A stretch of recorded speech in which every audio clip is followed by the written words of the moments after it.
Hello నమస్తే welcome to ABN Andhrajyothy. So right now మనం వచ్చేసాము జీ సరిగమపాతో అందరినీ అలరిస్తున్న the next singing youth icon దగ్గరికి వచ్చేసాము. వీళ్ళందరూ కూడా వాళ్ళని వాళ్ళు చాలా కమ్మగా ఇంట్రడ్యూస్ చేసుకుంటారంట. చూసేద్దామా?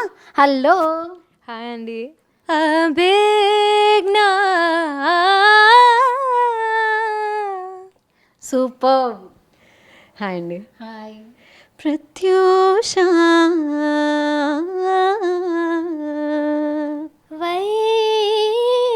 వైష్ణవి. సో ముగ్గురు క్వీన్స్ ఉన్నారు. వాళ్ళ యొక్క మాటలు కూడా చాలా కమ్మగా ఉన్నాయి. సో వాళ్ళ జర్నీ అడిగేద్దాం. హలో అభిజ్ఞ గారు.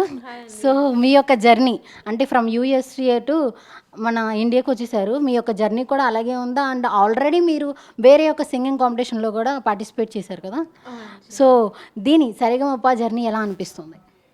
Yeah, I'm feeling really grateful for this opportunity. Hyderabadకి వచ్చిన తర్వాత this is my first audition for a show and అంటే ఇక్కడి వరకు రావడం I feel really happy and parents చాలా సపోర్ట్ చేస్తున్నారు నన్ను, ఫ్యామిలీ చాలా సపోర్ట్ చేస్తున్నారు and all the mentors and teachers and gurus that I'm meeting here are really blessing me. So yeah, it's going great. చాలా బాగుంది. So there are little ups and downs, like sometimes we perform good, sometimes we perform little okay but then there's lot of learning here. నేర్చుకోవడానికి చాలా ఉంది and every day is a learning. ఈరోజు బాగా పాడింది, even more బాగా పాడాలి అని ఇంకా ప్రాక్టీస్ చేస్తాం. They are friends, new friends, కొంతమంది ఓల్డ్ ఫ్రెండ్స్, కొంతమంది new friends. We have just become like family because every other week will be meeting and we will be just talking. It is all like oka music world lo untunnattu untadi and obviously I am feeling fortunate to be in this show and ikkada varaku raavadam is really a blessing. Looking forward for more opportunities through Saregamapa and I wish all the best to all my fellow contestants. Next Vaishnavi garu, how do you feel? First of all నాకు ఇది ఒక golden opportunity అనుకుంటున్నాను. After a long gap నేను 2017 వరకు shows చేశాను, TV shows. దాని తర్వాత చాలా గ్యాప్ తర్వాత మళ్ళీ ఇప్పుడు సరిగమపలో వచ్చాను. So I feel very lucky to be a part of this show. Like ఒక డ్రీమ్ షో సింగర్స్ అందరికీ, జీ తెలుగు సరిగమప అనేది. సో చిన్నప్పటి నుంచి I want to be a part of in this. అప్పటి నుంచి అనుకుంటుంది, ఇప్పటికీ నెరవేరింది అనుకుంటున్నాను. So I'm very happy. Like first of all, everyone is an inspiration. ఇప్పుడు మా మెంటర్స్ శివ అన్న, శ్రీకాంత్ అన్న అండ్ అరుణ్ అన్న చాలా సపోర్ట్ చేస్తారు అండ్ ప్రతి డీటెయిల్ అండ్ ఎవ్రీ సాంగ్ అంటే ఎలా పలకాలి, ఎలా పాడాలి, ఏ ఎక్స్ప్రెషన్ ఇవ్వాలి అన్నీ చెప్తారు. And not only singing wise, there also such nice people and I'm so grateful to have met them. Previous సీజన్స్లో ఉన్న కంటెస్టెంట్ యుతి అనమాట. సో లాస్ట్ ఎపిసోడ్ నేను యుతితో పాడాను. She is really really sweet and actually తన నుంచి చాలా నేర్చుకున్నాను. She is learning opera and she has certificate in western music. So మేమిద్దరం పాడినప్పుడు అంటే రిహర్స్ చేసినప్పుడు తను కూడా చాలా వోకల్ టెక్నిక్స్ నేర్పించింది నాకు. So I learn a lot from her that way and she has a really positive mind set on music.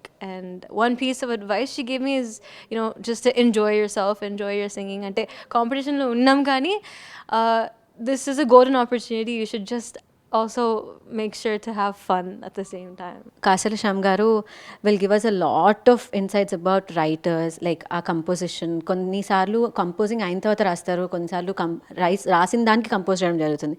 Our experiences valla mem chaala నేర్చుకుంటాం. At the same time Koti garu has been in the industry since so long, like ma andari age kanna twice an experience ala. And Shailja garu kuda same, వాళ్ళ experience ముందు we're like nothing. వాళ్ళందరి ముందు పాడడమే it's very grateful. So we can not choose any one of them. So ముగ్గురు ఒక్కొక్క, even when they are correcting us also ఒక్కొక్క దీంట్లో correct చేస్తారన్నమాట. ఒకళ్ళు లిరికల్గా, ఒకళ్ళు ట్యూన్ ప్రకారంగా, ఒకళ్ళు ఆ nuances where you have to sing how and what are the experience. So it is like very good when they are telling also. It will be like మాకు నేర్చుకోవాలి అనే తాపత్రయం ఎక్కువ అవుతుంది. అంటే నాకు పర్సనల్లీ రమ్య బెహ్రా అక్క వాయిస్ అంటే చాలా ఇష్టం. అక్క ఏ జానర్ అయినా సరే, లైక్ మెలోడీ అయినా సరే, ఫాస్ట్ బీట్ అయినా సరే, ఫోక్ అయినా సరే, అక్క పాడే విధానం అంటే నాకు చాలా ఇష్టం. అండ్ ఆల్సో రేవంత్ అన్న టిప్స్ చెప్పడంలో చాలా ఎక్స్పర్ట్ అనమాట. నీ వాయిస్కి సెట్ అవ్వట్లేదంటే ఎలా సెట్ అయ్యేలా చేయాలి, అట్లాంటి టిప్స్ అన్నీ చాలా చెప్తారు అన్న దగ్గర నుంచి నేను చాలా అంటే చాలా నేర్చుకున్నాను. అంటే మా మెంటర్ అని కాదు కానీ చాలా అంటే చాలా నేర్చుకుంటాం. ప్రతి పాటకి అన్న చెప్తూనే ఉంటారు మాకు. చుట్టమల్లే చుట్టేస్తాంది తుంటరి చూపు, ఊరికే ఉండదు కాసేపు, అస్తమానం నీ లోకమే నామై మరపు, చేతనైతే నువ్వే నన్నాపు. కోకిలమ్మ పడాయి చాలించు మా వయసు, మా బిడ్డ స్వరాలు నీలో లేవమ్మా. ఆడతనమా చూడతరమా ఆపతరమా పూల శరమా, ఆడతనమా చూడతరమా ఆపతరమా పూల శరమా. My biggest love is my dad.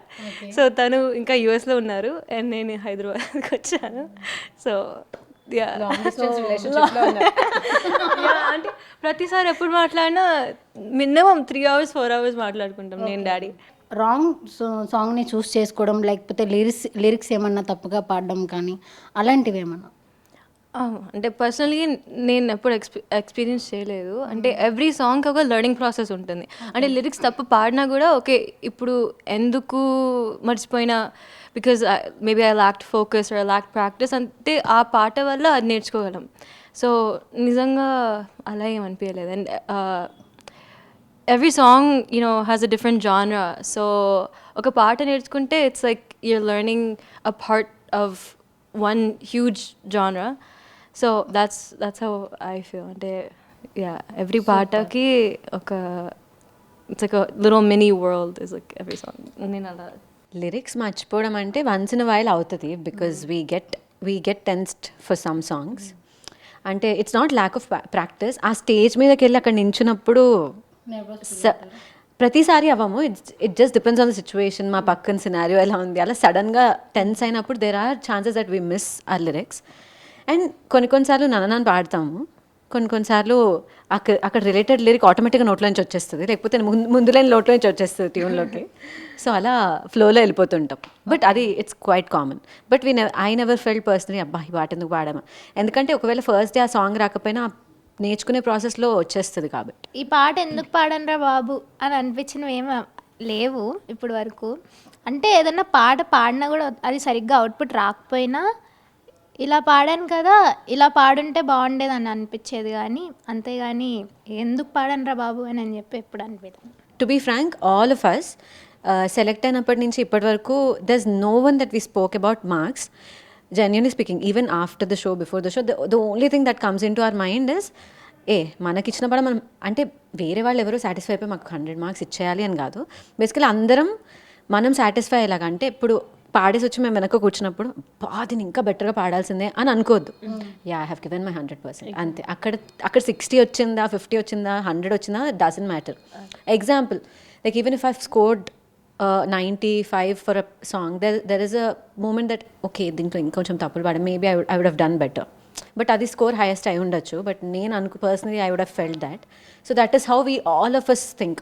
There's no one that we ఇప్పటి వరకు, టు బీ ఫ్రాంక్, అసలు ఏ స్కెడ్యూల్లో ఒక్కసారి కూడా అమ్మో నేను ఎలిమినేట్ అయిపోతానేమో, అమ్మో నేను అదే ఒక్కళ్ళం కూడా మాట్లాడుకోం. అసలు టెన్షనే ఉండదు మాకు ఎలిమినేషన్ అని చెప్పే వరకు ఆ మొహాలు అలా అసలు కనిపించవు మీకు. అక్కడ చెప్పినప్పుడు oh my god, oh elimination ఉందా, ఓ ఓకే అనుకోండి, కాన్సెప్ట్ ఉన్నట్టుగా మర్చిపోతాం actually. Thanks lot for encouraging us. ఇప్పటి వరకు మీరు సపోర్ట్ చేస్తున్నారు, ఇంకా మీద కూడా సపోర్ట్ చేయాలి అని కోరుకుంటున్నాం. కమ్మని ఈ ప్రేమ లేఖనే రాసింది హృదయమే, ప్రియతమా నీ వచట కుశలమా నిచట కుశలమే, ఊహలన్నీ పాటలే కనుల తోటలో, తొలి కళల కవితలే మాట మాటలో, ఓహో కమ్మని ఈ ప్రేమ లేఖనే రాసింది హృదయమే.